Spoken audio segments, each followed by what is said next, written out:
여러분, 앞으로 코인은 잘 사는 것보다 잘 파는 게 더 중요해질 수 있습니다. 아니, 정확히 말하면 잘 파는 것보다 더 중요한 게 생길 수 있습니다. 아예 안 팔고도 자산을 운영하는 방법을 아느냐 모르느냐, 저는 이 차이가 앞으로 굉장히 커질 수 있다고 봅니다. 우리가 지금까지 코인을 바라보는 방식은 대체로 단순했습니다. 쌀 때 사고, 오르면 팔고, 수익 나면 현금화하고, 다시 기회를 기다리고, 대체로 이 흐름 안에서 생각을 많이 해왔죠. 그런데 시장이 커지고 제도가 바뀌면 이야기가 달라집니다.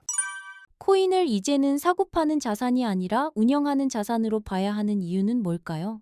특히 이제 2027년부터 가상자산 과세 이야기가 본격적으로 적용되기 시작하면 예전처럼 그냥 올랐으니까 팔고 끝, 이렇게 단순하게 볼 수만은 없게 될 가능성이 큽니다. 무슨 말이냐? 내가 지금 들고 있는 비트코인이나 주요 코인이 앞으로도 더 보유할 가치가 있는 자산이라고 판단된다면 현금이 필요할 때마다 그걸 계속 매도하는 방식이 과연 가장 효율적인가? 이 질문을 이제는 해봐야 된다는 겁니다. 우리는 흔히 자산 운용이라고 하면 부동산이나 주식 쪽만 떠올립니다. 그런데 사실 자산 운용의 본질은 굉장히 단순합니다. 좋은 자산은 최대한 지키고 필요한 유동성은 따로 마련하는 것. 이게 핵심이에요. 실제로 큰 자금을 굴리는 사람들, 자산가들, 그리고 유명한 트레이더 기업들 같은 경우를 보면 이미 보유한 자산을 담보로 활용해서 현금 유동성을 확보하는 방식이 널리 쓰이고 있습니다. 그러니까 이게 특별히 새로운 방식이라기보다는 자산을 운영하는 세계에서는 이미 익숙한 방법이라는 겁니다. 다만 일반 개인 투자자들 입장에서는 이런 구조가 잘 알려지지 않았고 있어도 어떻게 활용해야 되는지 잘 모를 뿐이죠. 대표적으로 많이 언급되는 사례가 일론 머스크입니다.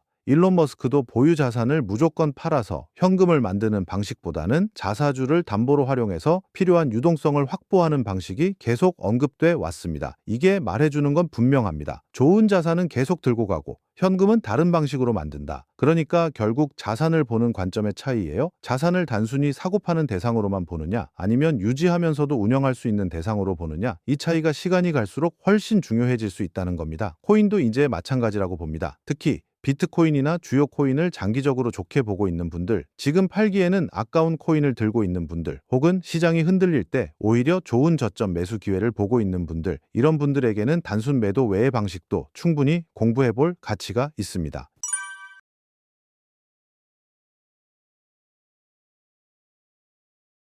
예를 들어 보유 코인을 담보로 유동성을 확보할 수 있다면 선택지가 생깁니다. 추가 매수를 할 수도 있고 다른 코인의 저점 구간을 노려볼 수도 있고 생활비나 사업 자금처럼 잠시 필요한 현금 흐름을 맞출 수도 있고 다른 투자 기회를 준비하는 데 활용할 수도 있겠죠. 여기서 중요한 건 대출이라는 단어 자체가 아닙니다. 어떤 자산을 기반으로 어떤 목적을 위해 어떤 조건으로 쓰느냐, 이게 더 중요합니다. 우리는 대출이라고 하면 일단 부정적인 이미지부터 떠올리기 쉬운데 금융에서는 다 같은 대출이 아닙니다. 소비를 늘리기 위한 무리한 차입과 이미 보유한 자산을 유지하면서 유동성만 조절하는 방식은 완전히 다른 이야기입니다. 그러니까 보유 코인을 담보로 현금 유동성을 확보하는 구조도 무조건 부정적으로만 볼 필요는 없다는 거예요. 오히려 자산을 지키면서도 선택지를 넓혀주는 도구가 될 수 있다는 겁니다. 더 중요한 건 이게 꼭 지금 당장 돈이 급한 사람만 알아야 하는 내용이 아니라는 점입니다. 오히려 지금 여유가 있는 분들일수록 이런 구조를 하루라도 빨리 알고 계시는 게 더 중요할 수 있습니다. 왜냐하면 시장은 늘 준비된 사람에게 유리하게 작동하기 때문입니다. 갑자기 좋은 매수 기회가 생길 수도 있고 예상하지 못한 현금 수요가 생길 수도 있고 시장 변동이 커질 때 대응 전략이 필요해질 수도 있습니다. 그때 가서 급하게 자산을 정리하는 사람과 미리 여러 선택지를 이해하고 준비해둔 사람은 대응의 폭이 다를 수밖에 없습니다. 그래서 저는 이 영상에서 당장 무엇을 하시라고 말씀드리는 게 아닙니다. 다만 이런 자산 운용 방식이 이미 시장에서는 활용되고 있고 생각보다 많은 곳에서 보편적인 방식으로 쓰이고 있다는 점, 그리고 개인 투자자분들도 이런 구조를 미리 이해해두면 본인에게 적합한 기회가 왔을 때 훨씬 유연하게 대응할 수 있다는 점, 이 부분은 꼭 알고 계실 필요가 있다고 봅니다.